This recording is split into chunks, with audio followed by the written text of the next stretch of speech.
Hello IGNOU students, welcome back to my channel mastering education today. आज की video में हम लोग BPCS 185 that is developing emotional competence, इसके कुछ इंपॉर्टेंट क्वेश्चंस देखने वाले हैं। आप लोगों का एग्जाम कल है, तो यहाँ पे हम लोग टॉप 10 ऐसे क्वेश्चंस देखने वाले हैं जो एग्जाम में बहुत फ्रीक्वेंटली रिपीट होते हैं। तो ये क्वेश्चंस आपको एग्जाम के लिए करके ही जाने हैं, मैंडेटरी हैं, कि इसमें से कुछ क्वेश्चंस आपको आ सकते हैं कल एग्जाम में। ओके, तो चलो बिना किसी टाइम वेस्ट करे स्टार्ट करते हैं क्वेश्चन नंबर 1 से।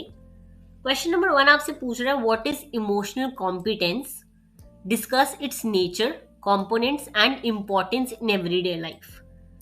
आराम से समझेंगे चीजों को। ओके, समझना, बिकॉज समझना इंपॉर्टेंट है रादर देन रट्टे मारना। समझोगे उतना ही बेटर आंसर लिख पाओगे।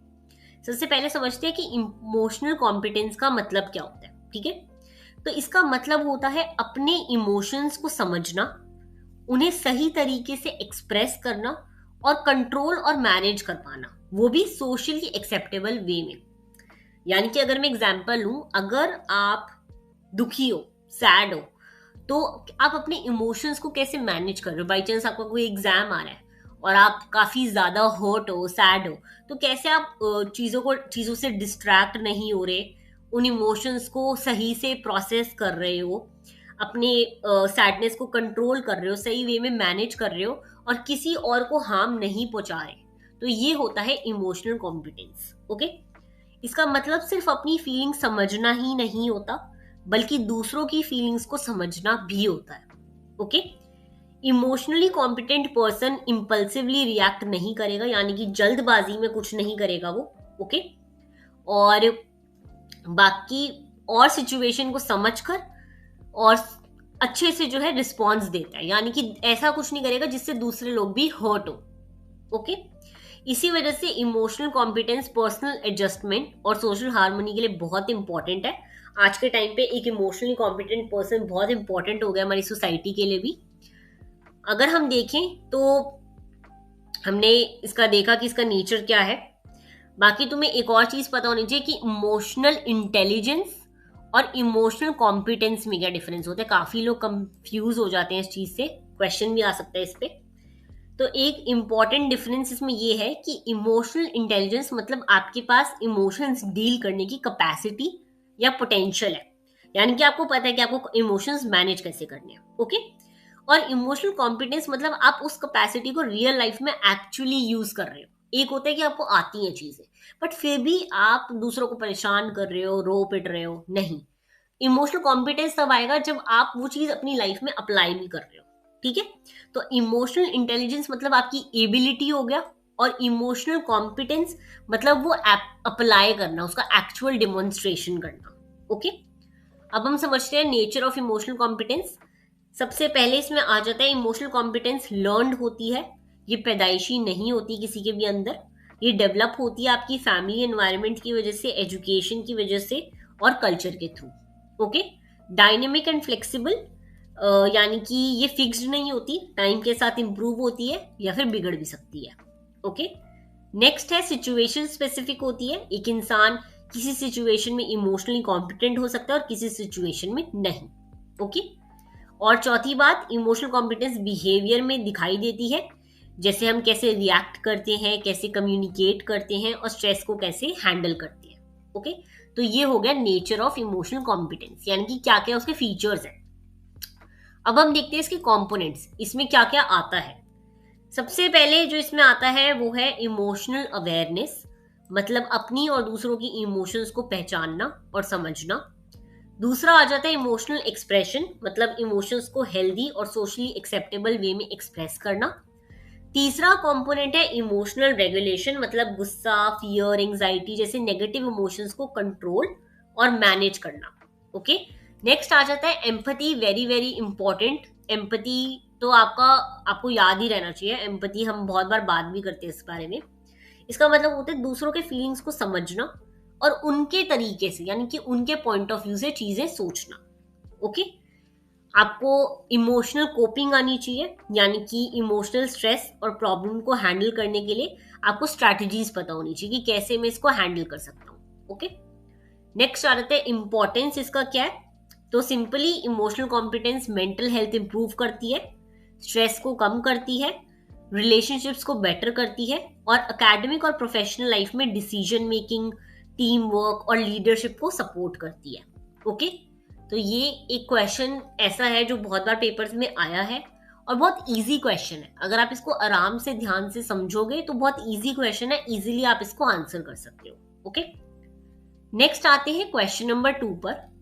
क्वेश्चन नंबर 2 आपसे पूछ रहा है एक्सप्लेन इमोशनल इंटेलिजेंस। ऑलरेडी हमने पढ़ लिया पहले ही इमोशनल इंटेलिजेंस क्या होता है। Discuss the major models. Models पढ़ना हमारे लिए ज्यादा इंपॉर्टेंट है।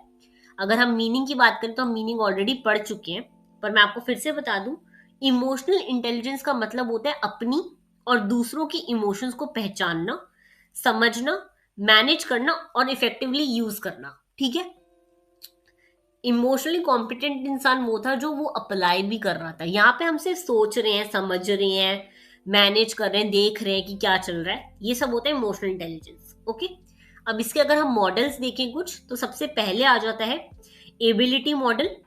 ये मॉडल दिया गया था पीटर सैलवॉय और जॉन मेयर ने। आपको नाम पता होने चाहिए, नाम नहीं पता होंगे आपको तो एग्जामिनर को लगेगा कि आपने रट्टा मारा चीजों का बस। ओके, तो नाम याद रखना। इस मॉडल के अकॉर्डिंग इमोशनल इंटेलिजेंस एक कॉग्निटिव एबिलिटी है, यानी कि आपके दिमाग की एक क्षमता है ये। ओके, इसमें 4 एबिलिटीज आ जाती हैं मेन। सबसे पहले है इमोशंस को पहचानना, दूसरा है इमोशंस का यूज थिंकिंग के लिए करना, सोचने के लिए करना, इमोशंस को समझना और इमोशंस को मैनेज करना। ओके, ये था आपका एबिलिटी मॉडल। फिर आता है आपका मिक्स्ड मॉडल। ये मॉडल पॉपुलर किया डैनियल गोलमैन ने, नाम पता होना चाहिए आपको। ठीक है, इस मॉडल में इमोशनल एबिलिटीज के साथ साथ पर्सनैलिटी ट्रेट्स और सोशल स्किल्स भी इंक्लूड होती हैं और इसके 5 मेन कंपोनेंट्स हैं। ओके, सबसे पहला है सेल्फ अवेयरनेस, फिर आता है self regulation, motivation, empathy and social skills. Next आ जाता है आपका ट्रेट मॉडल। ये मॉडल दिया था केवी पेट्राइड्स ने। ओके, नाम पता होना चाहिए, वेरी इंपॉर्टेंट। और इस मॉडल के अकॉर्डिंग इमोशनल इंटेलिजेंस एक पर्सनालिटी ट्रेट है, यानी कि आपकी पर्सनालिटी में ही ये चीज होती है। ओके, यानी कि इमोशनल सेल्फ कॉन्फिडेंस है आप में, इमोशनल एक्सप्रेशन है, अडेप्टेबिलिटी है और stress management. Okay, easy question है, बस 3 मॉडल अगर आप याद रखोगे तो इनफ है आपके लिए। ओके, नेक्स्ट आ जाते हैं क्वेश्चन नंबर 3 पे। क्वेश्चन नंबर 3 आपसे पूछ रहा है discuss the process of emotional development across different stages of life. यानी कि आपके इमोशंस कैसे डेवलप होते हैं लाइफ लॉन्ग प्रोसेस में। सबसे पहले अगर हम स्टार्ट करें तो इन्फेंसी और चाइल्डहुड से, जब एक बच्चा पैदा होता है तो इन्फेंसी में बेसिक इमोशन होते हैं खुश होना, रोना और डरना, सैडनेस, ये सब होते हैं। बच्चे क्राइंग और स्माइलिंग के थ्रू जो है इमोशंस को एक्सप्रेस करते हैं। ठीक है, सिक्योर अटैचमेंट इमोशनल सिक्योरिटी को डेवलप करता है। वेरी वेरी इंपॉर्टेंट, आपके फैमिली का एनवायरनमेंट, पेरेंटिंग स्टाइल, ये सब आपके इमोशंस को डेवलप करने में हेल्प करता है। ओके, इसके बाद आता है अडोलेसेंस। अडोलेसेंस में इमोशनल चेंजेस बहुत ज्यादा इंटेंस होते हैं क्योंकि आपको हार्मोनल चेंजेस, फिजिकल, सोशली सब चेंज हो रहे होते हैं। तो इस स्टेज में जो है मूड स्विंग्स वगैरह काफी कॉमन होते हैं और इसमें आपको नाम वगैरह याद रखने। एरिक एरिक्सन के अकॉर्डिंग ये स्टेज है आइडेंटिटी वर्सेस रोल कंफ्यूजन का, यानी कि हम लोग सोच कुछ और रहे होते हैं, हमारी आइडेंटिटी कुछ और होती है, हमें कंफ्यूज हो रहे होते हैं कि हम कितने रोल मैनेज करते हैं एक टाइम पे, एक स्टूडेंट का, एक डॉटर का, एक सिस्टर का। तो ये सारे रोल वर्सेस आइडेंटिटी वाला कॉन्सेप्ट। ओके, फिर आता है आपका एडल्टहुड। एडल्टहुड में इमोशनल मेच्योरिटी आती है, लोग स्ट्रेस और रिस्पॉन्सिबिलिटी बेटर हैंडल करते हैं। फिर आता है ओल्ड एज। ओल्ड एज में इमोशनल विजडम डेवलप होती है, लोग नेगेटिव इमोशन से ज्यादा पॉजिटिव इमोशंस पे फोकस करते हैं। Very very easy question, easily आप लोग अपनी लैंग्वेज में से आंसर कर सकते हो। बहुत आसान क्वेश्चन है, जरूर करके जाना। ओके, नेक्स्ट आते हैं क्वेश्चन नंबर 4 पर। क्वेश्चन नंबर 4 आपसे पूछ रहा है explain the concept of emotional awareness. How does emotional awareness contribute to emotional competence. Very very easy question. देखो, इमोशनल अवेयरनेस का मतलब होता है अपनी और दूसरों की इमोशंस को पहचानना और समझना। सिंपल लैंग्वेज है। ठीक है, 2 टाइप की होती है, ये आपको पता होना चाहिए। एक होती है सेल्फ इमोशनल अवेयरनेस और दूसरी होती है अवेयरनेस ऑफ अदर्स इमोशन। ठीक है, इसका रोल क्या होता है बेसिकली हमारे इमोशनल कॉम्पिटेंस में। सबसे पहले तो इमोशनल रेगुलेशन इंप्रूव करती है, यानी कि आपको समझ आता है कि आप इमोशंस कैसे कंट्रोल कर सकते हो अपने, ठीक है। आपके इमोशंस को एक्सप्रेस करने में हेल्प करती है, आपकी एम्पैथी को और ज्यादा डेप्थ देती है, ठीक है। आपको डिसीजन मेकिंग आपकी बेटर होती है अगर आपको इमोशनल अवेयरनेस हो, और आपकी मेंटल हेल्थ सही रहती है।